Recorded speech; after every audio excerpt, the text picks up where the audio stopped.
Samuel Morrison wiped the sweat from his weathered face as he checked the fence line for the third time that morning. The Texas sun beat down mercilessly on his small ranch, and the drought had been going on for months. His cattle looked thin, and the grass had turned brown and brittle under the relentless heat. Water was becoming scarce even for his own family. Samuel had inherited this land from his father, who had built the ranch with his bare hands 30 years ago. Back then, the creek that ran through their property never dried up, and the grass stayed green most of the year. But times had changed, and Samuel often wondered if he was fighting a losing battle against nature itself. As he rode his horse along the northern boundary of his property, Samuel noticed something unusual near the old oak tree that marked the corner of his land. A figure lay motionless in the shade, partially hidden by the tall grass that still grew near the tree's roots. Samuel's heart raced as he spurred his horse forward, hoping he wasn't too late to help whoever it was. When he got closer, Samuel could see it was a young Native American man, probably in his early 20s. The stranger's clothes were torn and dusty, and his leg was bent at an odd angle. Blood had dried on his forehead, and his lips were cracked from dehydration. Samuel quickly dismounted and knelt beside the unconscious man, checking for a pulse. It was weak but steady. Samuel had heard stories about conflicts between settlers and native tribes in other parts of Texas, but he had never experienced any trouble himself. His father had always taught him to treat all people with respect, regardless of their background. Looking at this young man's condition, Samuel knew he had to act quickly if he wanted to save his life. The injured man stirred slightly as Samuel gently shook his shoulder. His eyes opened slowly, revealing deep brown irises filled with pain and confusion. He tried to speak, but only a hoarse whisper came out. Samuel could see the fear in the young man's eyes as he realized he was in the hands of a white settler. "Easy there, son," Samuel said softly, trying to keep his voice calm and reassuring. "You're hurt pretty bad, but I'm going to help you. Can you tell me your name?" The young man's lips moved, but no sound came out. Samuel could see that dehydration was a serious problem. He reached for his water canteen, which he always carried during his long days working on the ranch. The metal container was still half full with cool water from the well near his house. "Here, drink this slowly," Samuel said, supporting the young man's head as he brought the canteen to his lips. "Just small sips at first. Your body needs time to adjust." The injured man drank gratefully, and Samuel could see some color returning to his pale face. After a few minutes, the young man was able to speak in a whisper. His name was Running Bear, and he belonged to a Comanche band that lived about 50 miles to the north. He had been out hunting alone when his horse stepped in a prairie dog hole and threw him. The horse had run off, leaving him stranded with a broken leg and no way to get back to his people. Samuel examined the leg carefully. It was definitely broken, but he thought it could be set properly if they acted quickly. The bigger problem was getting Running Bear back to his ranch house, where Samuel's wife Mary could help care for him while the bone healed. Running Bear was tall and solidly built, making it difficult for Samuel to lift him onto his horse alone. "Listen, Running Bear," Samuel said, making sure the young man was paying attention. "I'm going to get you to my house so my wife can look after that leg. It's going to hurt when I move you, but we don't have much choice. The sun's getting hotter and you need proper medical attention." Running Bear nodded weakly, understanding that his life depended on trusting this stranger. Samuel carefully lifted him onto his horse, trying to be as gentle as possible despite Running Bear's obvious pain. The journey back to the ranch house took nearly an hour, with Samuel walking alongside his horse to make sure Running Bear didn't fall. Mary Morrison was hanging laundry behind the house when she saw her husband approaching with an injured stranger. She had been married to Samuel for 15 years and had learned not to be surprised by his acts of kindness toward anyone in need. She quickly cleared the kitchen table and gathered clean cloths and water, while Samuel carried Running Bear inside. "His name is Running Bear," Samuel explained as they made the young man as comfortable as possible. "His leg is broken and he's been out in the sun for at least a day, maybe longer. I think he's going to be all right, but he needs time to heal." Mary had some experience with medical care, having helped deliver babies and treat injuries for neighbors who lived too far from town to reach a doctor quickly. She examined Running Bear's leg and agreed with Samuel's assessment. The break was clean, and if they could set it properly and keep it immobilized, it should heal without permanent damage. Over the next few hours, Mary and Samuel worked together to clean Running Bear's wounds and set his broken leg. They used wooden splints and strips of cloth to keep the bone in the right position. Running Bear endured the pain without complaint, though Samuel could see the effort it took for him to remain quiet during the most difficult parts of the treatment. As evening approached, Mary prepared a simple meal of beef stew and cornbread. Running Bear ate slowly, still weak from his ordeal but clearly grateful for the food and care he was receiving. Samuel noticed that the young man seemed surprised by their kindness, as if he had expected to be treated as an enemy rather than a guest. "You'll stay here until that leg heals properly," Samuel announced, as Mary prepared a bed for Running Bear in their spare room. "It'll be at least 6 weeks before you can travel safely, maybe longer. Your people will be worried about you, but there's no way to let them know where you are right now." Running Bear looked directly at Samuel, his dark eyes serious and thoughtful. "Why are you helping me?" he asked. "Your people and my people do not always trust each other." Samuel considered the question carefully before answering. "Because it's the right thing to do," he said simply. "My father taught me that all people deserve help when they're in trouble, regardless of who they are or where they come from. Besides, if I were hurt and alone in your territory, I would hope someone from your tribe would show me the same kindness." The days that followed brought an unexpected rhythm to the Morrison household. Running Bear proved to be a respectful and grateful guest despite the pain from his healing leg.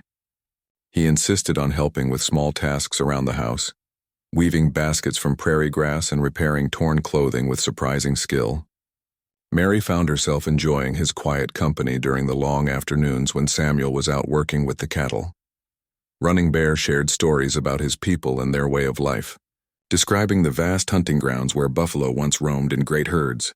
He spoke of his grandmother, who was known throughout their band for her wisdom and healing knowledge, and of his younger sister, who had recently married a warrior from a neighboring tribe. Samuel and Mary listened with fascination, realizing how little they truly knew about the native people who had lived on this land for generations. In return, Samuel taught Running Bear about ranching and farming techniques that white settlers had brought from the East. He showed him how to use metal tools and explained the European methods of preserving meat and storing grain for the winter months. Running Bear was a quick learner, and Samuel was impressed by his intelligence and adaptability. Mary noticed that Running Bear often stared out the window toward the north, clearly worried about his family and tribal community. She could see the concern in his eyes when he thought no one was watching, and she wondered what his people must be thinking about his sudden disappearance. In Comanche culture, she had learned, a missing warrior could mean many things, and most of them were not good. 3 weeks into Running Bear's recovery, Samuel made a decision that would change everything. He had been thinking about the young man's situation and realized that his family needed to know he was safe. The drought had made travel difficult, but Samuel felt responsible for getting word to Running Bear's people about what had happened. "I'm going to ride north and try to find your band," Samuel announced one evening as they sat around the dinner table. "They need to know you're alive and healing. I can't imagine what your family must be going through thinking you might be dead." Running Bear looked shocked by the suggestion. "That could be very dangerous for you," he said seriously. "My people might not understand why a white man is approaching our camp. Some of the younger warriors have had bad experiences with settlers and might not listen to explanations before they act."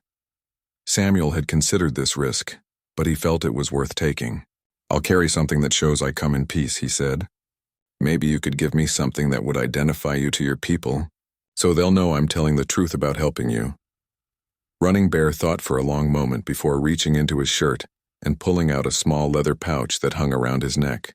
Inside was a carved bone eagle that his grandmother had made for him when he completed his first successful hunt as a boy. The carving was unique, with specific markings that any member of his band would recognize immediately. "This will tell them who sent you," Running Bear said, handing the precious object to Samuel. "But you must be very careful how you approach. Ride slowly with your hands visible, and stop when you're still far enough away that they can see you clearly. Call out that you bring word of Running Bear before you get too close." Mary felt nervous about Samuel's plan, but she understood his reasoning. The uncertainty was taking a toll on Running Bear's recovery, and she could see that his worry about his family was slowing his healing process. If Samuel could successfully contact the Comanche band, it might give Running Bear the peace of mind he needed to focus on getting better. Samuel spent 2 days preparing for the journey. He packed enough food and water for a week, knowing that he might have to search for several days before finding Running Bear's people. He also cleaned and loaded his rifle, hoping he wouldn't need to use it but understanding that the wilderness held many dangers beyond potentially hostile encounters. The morning of his departure, Running Bear gave Samuel detailed directions to the area where his band typically camped during the summer months. He described landmarks and explained the traditional movement patterns that his people followed as they hunted and gathered food across their territory. Samuel listened carefully, making mental notes about everything that might help him find the right group. "Remember," Running Bear said as Samuel mounted his horse, "my uncle Grey Wolf is the war chief and my father is called Stone Eagle. If you can speak with either of them, they will listen to what you have to say. But approach the camp from the east if possible. That is the direction visitors are expected to come from, and the scouts will see you sooner." Mary packed extra food for Samuel's journey and made him promise to turn back if the search took longer than 5 days. She knew that their own ranch needed attention, and she worried about Samuel traveling alone through unfamiliar territory. The drought had driven many animals closer to human settlements, and encounters with desperate wildlife could be dangerous. Samuel rode north across increasingly barren landscape, following creek beds that had dried to cracked mud and rocky channels. The drought had affected this region even more severely than his own land, and he saw dead cattle and abandoned homesteads that told the story of families who had given up and moved elsewhere. The harsh conditions made him appreciate even more the importance of his mission to reunite Running Bear with his people. On the second day of his journey, Samuel encountered a group of Mexican traders heading south with empty wagons. They told him that they had seen smoke from cooking fires about 20 miles northeast, in an area where a spring still provided water despite the drought. The traders warned Samuel to be cautious, saying that tensions between white settlers and native tribes had been increasing as competition for scarce water sources grew more intense. Samuel thanked the traders for the information and continued northeast, hoping that the smoke they had seen came from Running Bear's band. As he rode, he practiced the words he would use to explain his peaceful intentions and his care for their missing tribal member. He knew that first impressions would be crucial, and he wanted to communicate respect for their customs and genuine concern for Running Bear's welfare. By late afternoon of the third day, Samuel spotted thin columns of smoke rising from a valley ahead. His heart raced as he realized he had probably found what he was looking for. He stopped his horse on a ridge overlooking the valley and carefully studied the camp below. He could see several teepees arranged in a traditional pattern, with horses grazing nearby and people moving about their daily activities. Samuel took a deep breath and began his slow descent into the valley, keeping his hands clearly visible, and the carved eagle pendant ready to show as proof of his good intentions. He knew that the next few minutes would determine whether his mission succeeded or failed, and whether he would be able to bring good news back to Running Bear and Mary. Samuel's horse picked its way carefully down the rocky slope toward the Comanche camp. When he was still about 300 yards away, he stopped and dismounted, holding his reins in one hand and raising the other high above his head. The carved eagle pendant caught the afternoon sunlight as he held it up for anyone watching to see. "I bring word of Running Bear," Samuel called out in the loudest voice he could manage without shouting aggressively. "I come in peace with news of your missing warrior." Almost immediately, Samuel saw movement throughout the camp. Warriors emerged from their teepees with weapons ready, while women and children quickly moved toward the center of the village. 3 mounted warriors rode out to meet him, their horses moving at a controlled but swift pace that showed both caution and readiness for action. The lead warrior was an older man with streaks of gray in his long black hair. His face was weathered and serious, with intelligent eyes that studied Samuel carefully as he approached. Samuel recognized him immediately from Running Bear's description. This had to be Grey Wolf, the war chief and Running Bear's uncle. "You speak the name of my nephew," Grey Wolf said in English that was accented but clear. "Where is Running Bear and why do you carry his sacred eagle?" Samuel kept his movements slow and deliberate as he explained what had happened. He described finding Running Bear injured and unconscious, the broken leg, and the care that he and Mary had provided. As he spoke, Samuel could see the tension in Grey Wolf's face gradually change from suspicion to relief, though the warrior remained cautious. "Running Bear gave me this eagle so you would know I speak the truth," Samuel said, offering the pendant to Grey Wolf. "He is healing well, but his leg will need more time before he can travel safely. He worries about his family and wanted you to know he is alive and safe." Grey Wolf examined the carved eagle carefully, turning it over in his weathered hands. Samuel could see recognition in the older man's eyes, and he knew that the war chief was remembering when the pendant had been made and given to his nephew. After a long moment, Grey Wolf nodded and handed the eagle back to Samuel. "This belongs to Running Bear," Grey Wolf said. "You will return it to him when you go back to your ranch. But first you will come to our camp and speak with Stone Eagle, Running Bear's father. He has been leading search parties for 3 weeks, and he needs to hear your words directly." Samuel remounted his horse and rode alongside the 3 warriors toward the camp. As they got closer, he could see that more people had gathered to watch his arrival. Children peeked out from behind their mothers' skirts, while elderly men sat outside their teepees and observed the unusual scene with sharp eyes that missed nothing. Stone Eagle was waiting in the center of the camp, and Samuel could immediately see the family resemblance to Running Bear. The man was tall and powerfully built, with the same intelligent eyes and strong jawline as his son, but Samuel also noticed the worry lines around Stone Eagle's eyes, and the way his shoulders seemed to carry the weight of grief and uncertainty. When Grey Wolf explained what Samuel had told him, Stone Eagle's expression changed dramatically. The worry and pain that had marked his features for weeks seemed to lift away, replaced by profound relief and gratitude. He stepped forward and grasped Samuel's hand in the traditional white man's greeting, though Samuel could see that he wanted to express his emotions in a more personal way. "You have given my son his life," Stone Eagle said simply. "How can our people repay such a debt?" Samuel shook his head quickly.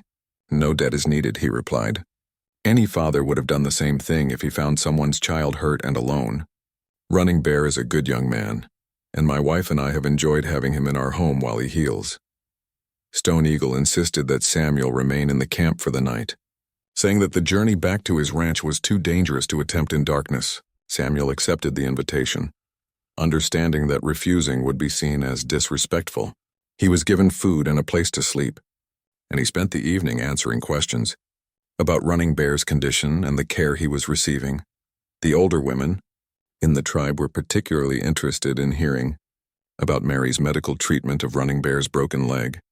They nodded approvingly when Samuel described how she had set the bone and kept the wound clean, and several of them shared their own knowledge about healing herbs and techniques that might help with his recovery.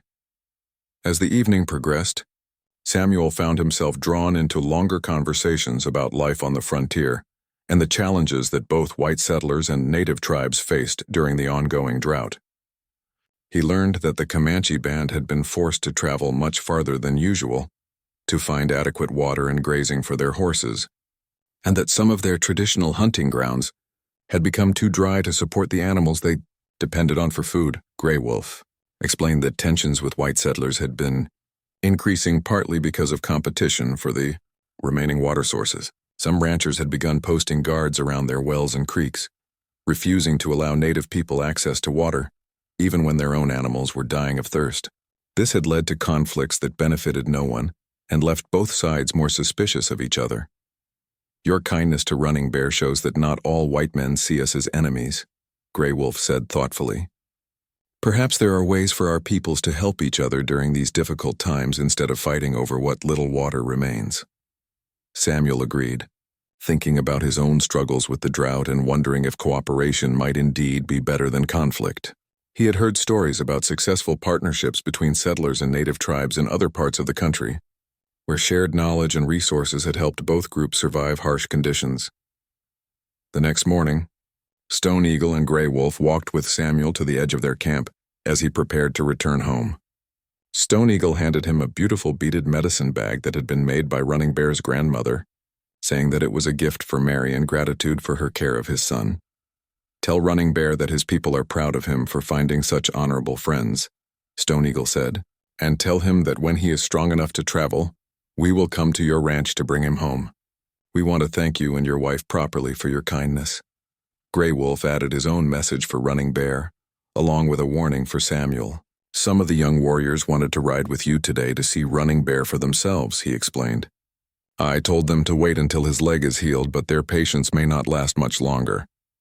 It would be wise to send word when Running Bear is ready to travel, so we can plan a peaceful reunion." Samuel understood the wisdom in Grey Wolf's advice. Young warriors who were worried about their friend might not be as diplomatic as their elders if they decided to visit the ranch on their own. He promised to send a message as soon as Running Bear was strong enough for the journey home. The ride back to his ranch took Samuel 2 days, and he spent much of the time thinking about everything he had learned during his visit to the Comanche camp. He had expected to find hostile strangers, but instead he had met people who were dealing with the same problems he faced on his own land. The drought affected everyone equally, and he began to wonder if there might be opportunities for cooperation that could benefit both communities. When Samuel finally arrived home, he found Running Bear sitting on the front porch with his injured leg propped up on a wooden crate. The young man's face lit up with joy and relief when Samuel handed him the carved eagle pendant and delivered the messages from his father and uncle. The weeks following Samuel's return from the Comanche camp brought significant changes to life on the Morrison Ranch. Running Bear's spirits improved dramatically after hearing that his family knew he was safe, and his physical recovery seemed to accelerate as well. Mary noticed that he slept better at night and showed more interest in the daily activities around the ranch. Running Bear began sharing more detailed knowledge about survival techniques his people had developed over generations of living on the plains. He showed Samuel how to identify edible plants that remained nutritious even during drought conditions, and he taught both Samuel and Mary methods for preserving meat without salt, using smoke and specific combinations of herbs that prevented spoilage in hot weather. One afternoon, while Samuel was struggling to repair a section of fence that had been damaged by desperate cattle trying to reach a dried-up water hole, Running Bear offered a suggestion that surprised him. The young Comanche warrior had been watching Samuel's frustration with the traditional wooden fence posts, which kept breaking in the hard, sun-baked ground. "My people have learned to make barriers that bend with the wind instead of breaking," Running Bear explained, demonstrating with flexible willow branches that he had gathered from near the house. "In places where wood is scarce, we weave grass and small branches together. It moves when animals push against it, but it does not break easily." Samuel was initially skeptical, but he decided to try Running Bear's technique on a small section of fence. To his amazement, the woven barrier proved much more durable than his wooden posts, and it required far less maintenance. The cattle soon learned that the flexible fence would give way slightly when they pressed against it, but it would not allow them to break through to areas where they might damage themselves or the property. Mary found Running Bear's knowledge equally valuable in managing their household during the difficult drought conditions. He taught her how to collect and purify water from sources she had never considered safe, and he showed her methods for keeping food fresh in the extreme heat without using ice, which was expensive and difficult to obtain in their remote location. "Your wife is very wise," Running Bear told Samuel one evening as they sat on the porch watching the sunset. "She learns quickly and asks good questions. My grandmother would like her very much." Samuel smiled at the compliment, knowing that Running Bear did not give praise lightly. Over the past month, he had come to respect the young man's intelligence and practical wisdom. Running Bear had proven to be not just a grateful patient, but a valuable friend who contributed significantly to their daily survival during challenging times. As Running Bear's leg continued to heal, he began taking short walks around the ranch with the help of a wooden crutch that Samuel had carved for him. During these walks, he pointed out things that Samuel had never noticed before. Subtle signs in the landscape that indicated where water might be found underground, plants that could serve as natural medicines, and animal tracks that told stories about the local wildlife. One morning, Running Bear's sharp eyes spotted something that alarmed him greatly. He called Samuel over to examine tracks near the creek bed, pointing out signs that indicated a large group of horses had passed through the area during the night. The tracks were fresh, and Running Bear could tell from their depth and spacing that the horses had been moving quickly. "These are not wild horses," Running Bear said seriously, studying the hoofprints carefully. "Someone was riding hard through your land in the darkness. The horses were shod with metal, so they belonged to white men, but they were trying not to be seen." Samuel felt a chill run down his spine as he considered the implications. Horse thieves and other outlaws sometimes used the remote areas around his ranch to hide from law enforcement, and they were known to be dangerous when cornered. The fact that riders had been on his property at night suggested that they might be using his land as a hideout or a route to avoid the main roads. "How many riders do you think there were?" Samuel asked, hoping that Running Bear's tracking skills could provide more information about the potential threat. Running Bear spent several minutes examining the tracks and the surrounding area before answering. "At least 8 horses, maybe 10, he said finally. They were heavily loaded, which might mean they were carrying stolen goods or supplies for a long journey. The way they move suggests they know this area well and have used this route before." Samuel decided that he needed to be more vigilant about security around his ranch, especially with Mary and Running Bear to protect. He began carrying his rifle more often when he worked outside, and he asked Mary to stay closer to the house during the day. Running Bear, despite his injured leg, insisted on helping to keep watch, saying that his people had taught him to recognize danger signs that white settlers often missed. 3 days later, their caution proved justified when Mary spotted riders approaching the ranch from the south, just after dawn. Samuel grabbed his rifle and positioned himself where he could see the approaching men clearly, while remaining partially hidden behind the house. Running Bear, moving carefully on his crutch, joined him at the window with a knife in his hand. There were 6 men on horseback, and even from a distance, Samuel could see that they looked rough and dangerous. Their clothes were dirty and worn, their beards were unkempt, and they carried multiple weapons openly displayed on their horses and persons. These were clearly not neighbors stopping by for a friendly visit. The leader of the group was a large man with a scarred face and cold eyes that seemed to catalog everything valuable on the Morrison property. He rode directly up to the front porch without invitation, and dismounted with an arrogance that suggested he was accustomed to taking what he wanted from people who were weaker than himself. "Morning, folks," the man said with a smile that did not reach his eyes. "Name's Jake Morrison, and these are my associates. We're looking for a place to rest our horses and maybe get some food and water. Been riding for days and we're mighty tired." Samuel noticed immediately that the man claimed to share his surname, which was almost certainly a lie designed to establish some kind of false connection. He also observed that the other riders had spread out around the house in a way that suggested they were prepared for trouble and intended to prevent anyone from escaping if negotiations went poorly. "Water's scarce around here due to the drought," Samuel replied carefully, keeping his rifle ready but not pointing it directly at the intruders. "I'm afraid we don't have much to spare for travelers." Jake's expression hardened slightly at Samuel's polite refusal. "Now that's not very neighborly," he said in a tone that carried an underlying threat. "We've been told that you folks are doing better than most in these parts. Surely you can spare a little hospitality for fellow Christians who are down on their luck."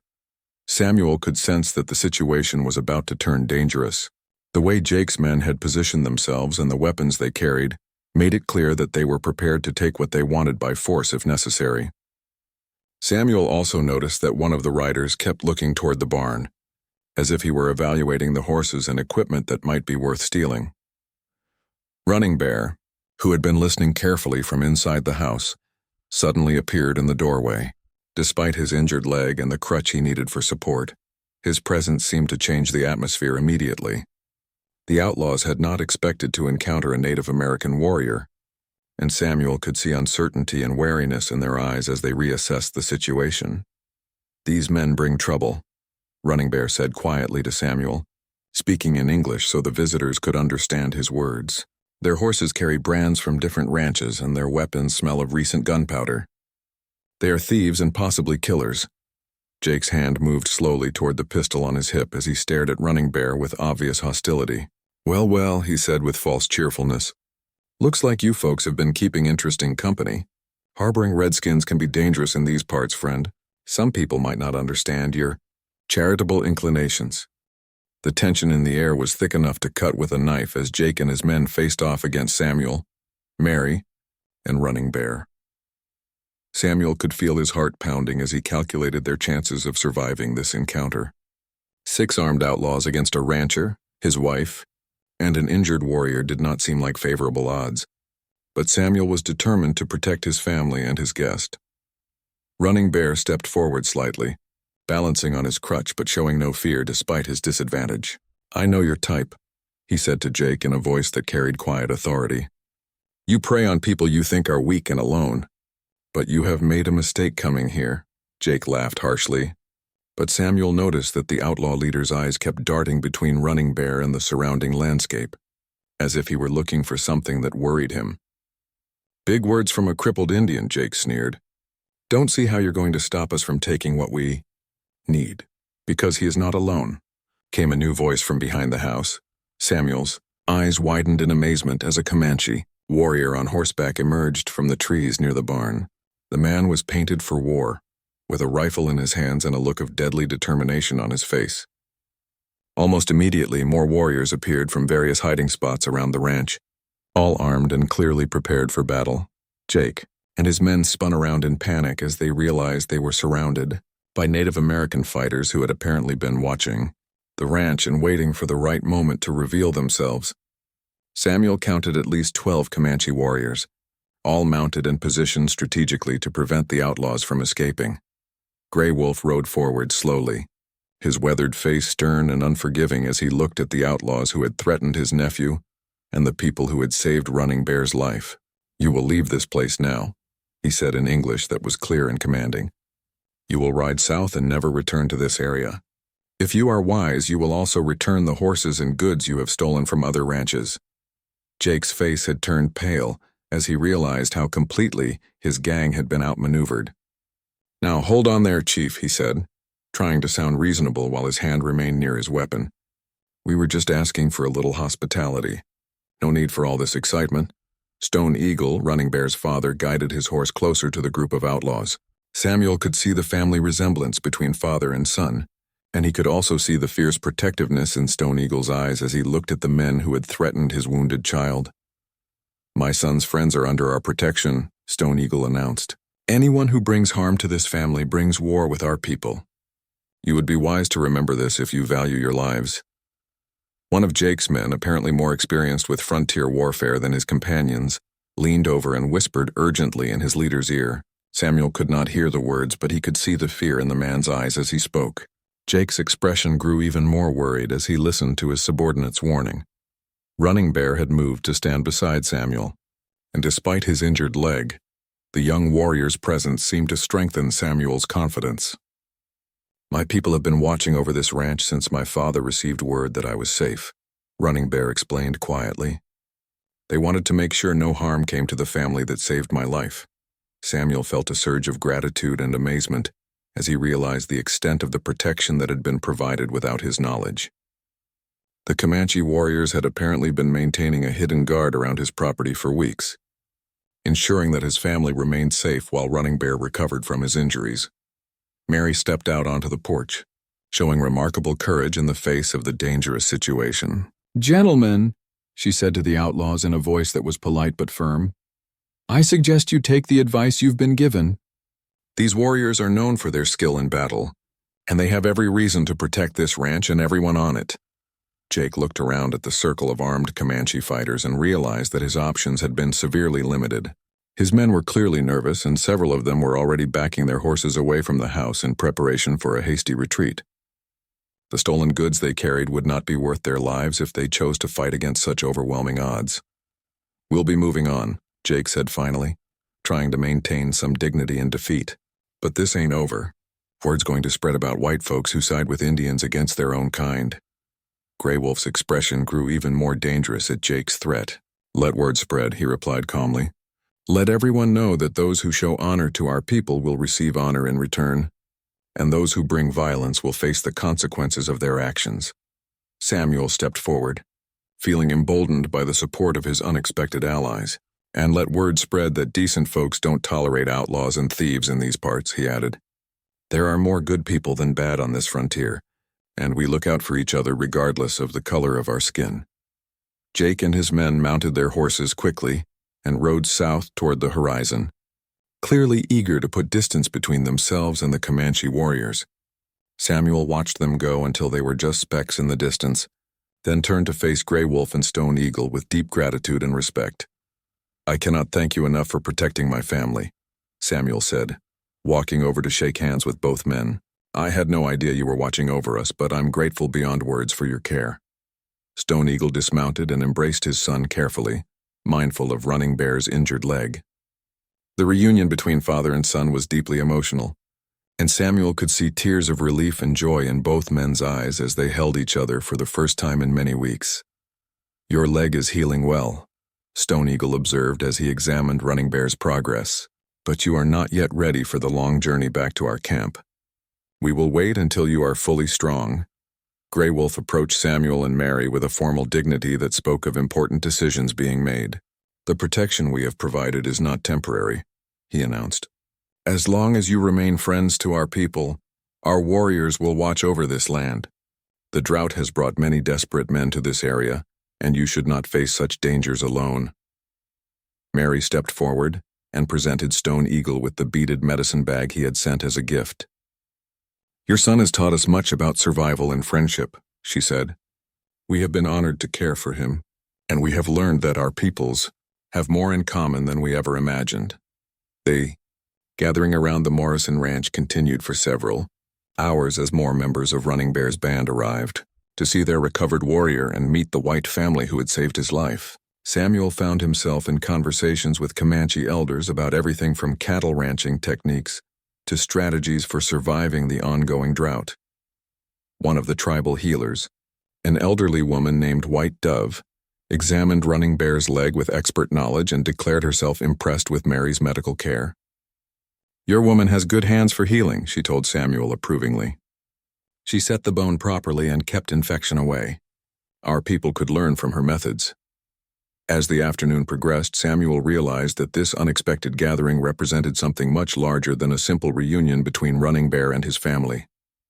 The mutual respect and cooperation that had developed between the Morrison family and the Comanche band was creating possibilities for friendship and alliance that could benefit both communities during the difficult times ahead. Grey Wolf eventually approached Samuel with a proposal that would change everything. "The drought has made survival difficult for all people in this region," he said thoughtfully. "Your ranch has good wells, and our people know where to find game and edible plants that white settlers do not recognize. Perhaps there are ways we could help each other through these hard times." Samuel was intrigued by the suggestion, though he knew it would be controversial among some of his white neighbors. "What kind of cooperation did you have in mind?" he asked, genuinely interested in hearing more about Grey Wolf's ideas. "Water for hunting knowledge," Grey Wolf replied simply. "Safe passage across your land for information about where to find food during drought. Protection from outlaws in exchange for teaching about plants and survival skills. Both our peoples have something the other needs." The conversation continued as the sun began to set, with both Samuel and Grey Wolf outlining possibilities for partnership that could help their communities not just survive, but thrive, despite the challenging conditions they all faced. It was clear that the rescue of one injured young man had opened the door to something much more significant and lasting. The partnership between Samuel Morrison and the Comanche band developed gradually over the following months, built on mutual trust and practical necessity. True to Grey Wolf's word, Comanche scouts maintained a discreet watch over the Morrison Ranch, while Samuel allowed hunting parties safe passage across his land when they tracked game that had become increasingly scarce due to the drought. Running Bear's leg healed completely by late summer, but instead of immediately returning to live full-time with his people, he chose to spend part of each month at the Morrison Ranch. This arrangement allowed him to serve as a bridge between the two communities, translating not just language but cultural understanding that made cooperation possible. The first major test of their alliance came when a severe dust storm struck the region in early autumn. The storm lasted 3 days and left many area ranches without access to clean water, as their wells became contaminated with debris and sand. Samuel's well remained relatively clean because Running Bear had taught him to cover it using traditional native methods that protected water sources during severe weather. When desperate neighbors began arriving at the Morrison Ranch seeking water for their families and livestock, Samuel faced a difficult decision. His well could supply water for several additional families, but only if everyone used it carefully and responsibly. Some of his white neighbors were known to harbor strong prejudices against Native Americans, and Samuel worried about their reaction to his alliance with the Comanche band. Mary encouraged Samuel to share their water regardless of the potential complications. "People are thirsty and their animals are dying," she said simply. "We can't turn away neighbors in need just because they might not approve of our friendships." Running Bear supported Mary's position, but he also suggested a practical solution to Samuel's concerns. "Let your neighbors see how our partnership benefits everyone," he advised. Show them that cooperation brings better results than conflict or prejudice. Samuel decided to open his well to anyone who needed water, but he also invited Grey Wolf and several other Comanche leaders to help coordinate the relief effort. The Native Americans brought knowledge about purifying contaminated water and techniques for making limited supplies last longer, while the white settlers contributed tools and labor for maintaining the well and distributing water fairly among all the families. The collaboration was initially awkward, with some settlers showing obvious discomfort around the Comanche warriors.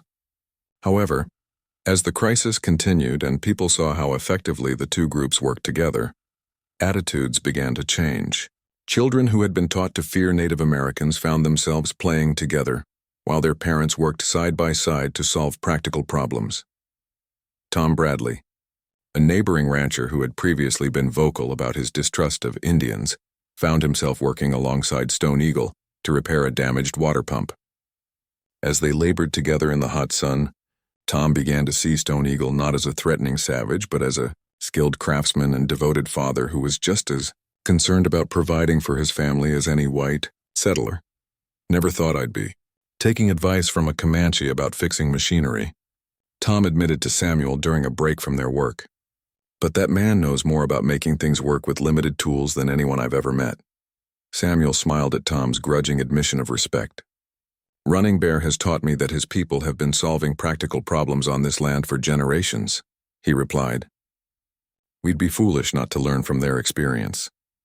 The crisis also brought unexpected benefits beyond simply sharing water resources. White Dove, the Comanche healer, began working with Mary and several other settler women to treat injuries and illnesses that had been aggravated by the dust storm.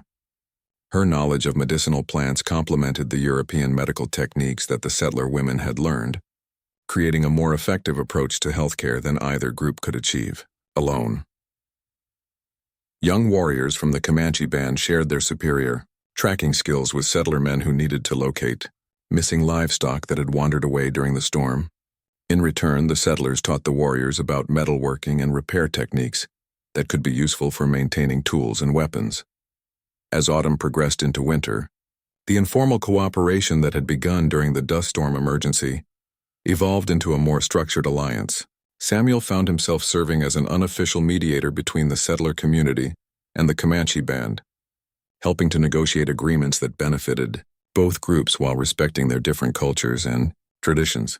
The most significant development came when Grey Wolf proposed a formal treaty between his band and the local settler community. The agreement would establish rules for sharing water rights during droughts, create protocols for mutual defense against outlaws and hostile forces, and set up systems for trading goods and knowledge between the two communities. Your people have metal tools and knowledge of farming techniques that could help us grow food during difficult seasons, Grey Wolf explained to Samuel and the other settler representatives. Our people have knowledge of this land and its resources that could help your families survive when traditional methods fail. Together, we are stronger than either group would be alone. Some of the settlers were skeptical about making formal agreements with Native Americans, fearing that such treaties might not be recognized by territorial or federal authorities. Others worried that cooperation with the Comanche band might make them targets for criticism or even violence from white supremacist groups that opposed any form of racial integration. Samuel addressed these concerns directly in a meeting with all the area families. We've seen what cooperation can accomplish during the dust storm crisis, he argued. Our children are healthier because we have access to native medical knowledge. Our wells are more reliable because we've learned traditional protection methods. Our livestock are safer because Comanche scouts help us watch for predators and thieves. Mary spoke up as well, describing the practical benefits that their friendship with Running Bear's people had brought to daily life on their ranch. Before we met Running Bear, I struggled to keep food fresh during hot weather and had no idea which wild plants were safe to eat during emergencies, she explained. Now I have knowledge that could save our lives if we ever face real starvation. Running Bear, who had been quiet during most of the debate, finally stood to address the assembled families. His presence commanded immediate attention, and Samuel could see that the young warrior had gained considerable respect among the settlers during the months of cooperation. My people have watched white settlers come to this land for many years. Running Bear said in his careful English. Some brought war and tried to drive us away. Others brought trade and tried to cheat us. But your families brought something different. You brought friendship and respect. That is why we choose to work with you instead of fighting you. The vote to approve the formal alliance was closer than Samuel had hoped, but it passed by a narrow margin. The treaty signing ceremony took place at the Morrison Ranch in December, with representatives from both communities present to witness the historic agreement. It was the first formal peace treaty between white settlers and Native Americans in that part of Texas, and word of the successful cooperation began to spread to other regions facing similar challenges. Spring arrived earlier than usual the following year, bringing with it the first significant rainfall the region had seen in over 18 months. Samuel stood on his porch watching the gentle rain fall on his pastures, marveling at how quickly the brown grass began to show hints of green. The drought that had brought so much hardship was finally beginning to break, but the lessons learned during those difficult months would not be forgotten. Running Bear had become a permanent fixture at the Morrison Ranch, though he maintained strong connections with his Comanche family and spent several days each month in their camp. His presence served as a living symbol of the successful alliance between the two communities, and his children were among the first to grow up truly bilingual and bicultural in that part of Texas. The formal treaty signed the previous winter had proven remarkably successful. White settlers and Comanche families now moved freely between each other's territories, sharing resources and knowledge in ways that benefited everyone involved. Samuel's ranch had become an unofficial headquarters for the alliance, hosting regular meetings between community leaders and serving as a trading post where goods and services were exchanged. Mary had established a small school in their barn where children from both communities learned together. Running Bear taught tracking and wilderness survival skills, while Mary focused on reading, writing, and arithmetic. The children learned both English and Comanche language, creating a generation that could communicate easily across cultural boundaries. The success of the Morrison-Comanche alliance had attracted attention from government officials in Austin, some of whom viewed the arrangement with suspicion. Samuel received several visits from territorial representatives who questioned the legality of his treaty with Native Americans and warned him about potential consequences of his actions. "You're setting a dangerous precedent," warned Colonel James Mitchell, a federal Indian agent who arrived at the ranch one hot summer day. Treaties with Indian tribes are supposed to be negotiated by government representatives, not individual settlers. Your arrangement could undermine official policy in this region. Samuel listened politely to Colonel Mitchell's concerns, but he was not intimidated by the official's threats. "With respect, Colonel, your government policies haven't done much to help either white settlers or Native Americans survive out here," Samuel replied calmly. "Our alliance has prevented violence, increased prosperity for both communities, and created the kind of peace that your federal treaties have failed to achieve." Gray Wolf, who happened to be visiting the ranch during Colonel Mitchell's inspection, joined the conversation with his characteristic diplomatic skill. "We have no quarrel with the United States government," he assured the colonel. "Our agreement with these settlers is about practical cooperation for survival, not about political independence or territorial claims." Colonel Mitchell spent 3 days at the ranch, observing the daily interactions between white and Native families. Despite his initial skepticism, he gradually became impressed by what he saw. Children played together without any awareness of racial differences. Adults worked side by side on projects that benefited everyone, and there was an atmosphere of mutual respect that was rare on the frontier. On his final evening at the ranch, Colonel Mitchell approached Samuel with a surprising proposition.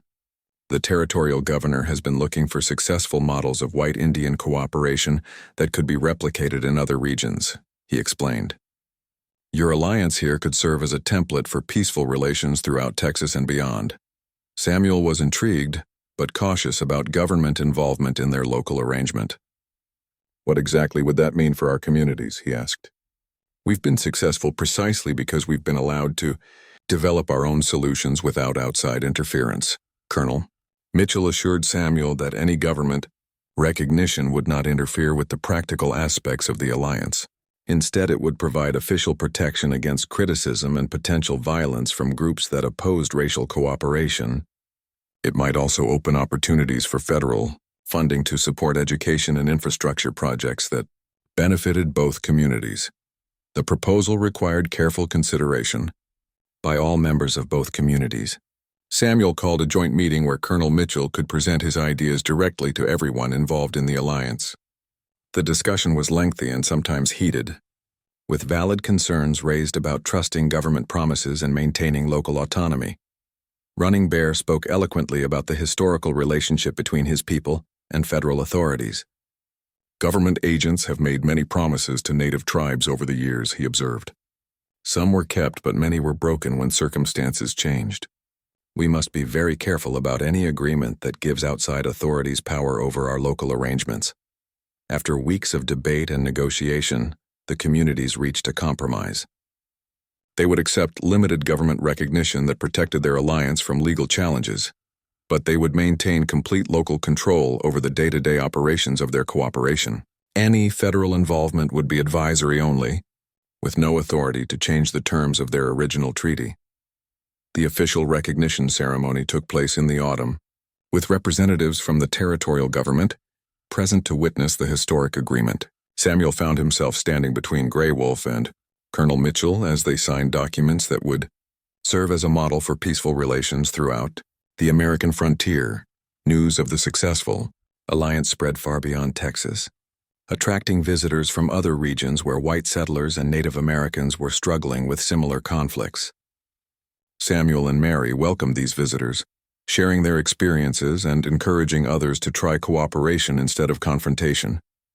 Running Bear became something of a celebrity, traveling to other states to speak about the benefits of cultural cooperation and mutual respect.